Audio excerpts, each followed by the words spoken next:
One of the questions almost every seller asks is, what am I actually going to have to pay when I sell my home?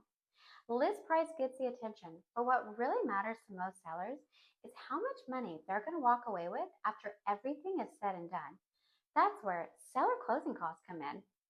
I'm Monica Druhi, and I help homeowners understand the financial side of selling their home so that there's no surprises and no last minute stress when it's time to close.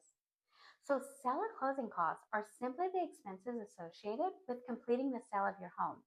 Some of these expenses are expected, some can vary, and some depend on how the transaction is structured. The most important thing to know is that these are predictable when you understand them ahead of time. The largest cost that most sellers think about is the real estate commission. This typically covers the marketing of the home, the professional representation, and negotiation throughout the transaction, as well as making sure the entire process is handled correctly from start to finish. How that commission is structured can vary, but it's usually the most significant line item that sellers see. Beyond commission, there are costs tied to transferring ownership of the property.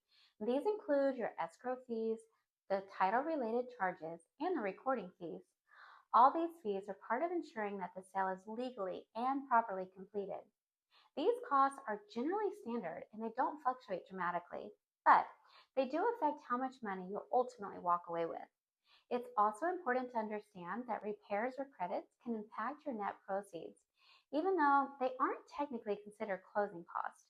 Inspection, negotiation, and repair credits can all change your final number depending on how the deal is structured. Property taxes are another factor to take into consideration. Depending on the timing of the sale, taxes are prorated so that each party pays their portion for the time they own the home during that year. This adjustment is going to happen automatically, and it's something that sellers will see reflected on their final settlement statement. What's helpful to remember is that seller closing costs aren't random and that they don't appear out of nowhere. When sellers review a net proceeds estimate before listing, they're able to see the full financial picture early and make decisions with confidence. That's why focusing only on list price can be misleading.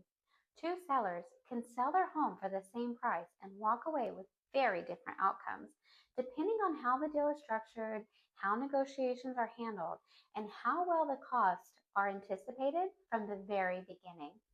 So, if you're thinking about selling, the most important question isn't just what can I sell my home for? It's what will I realistically walk away with? And how do I protect that number? Understanding seller closing costs ahead of time gives you control. It allows you to plan strategically, negotiate confidently, and avoid stress at the closing table.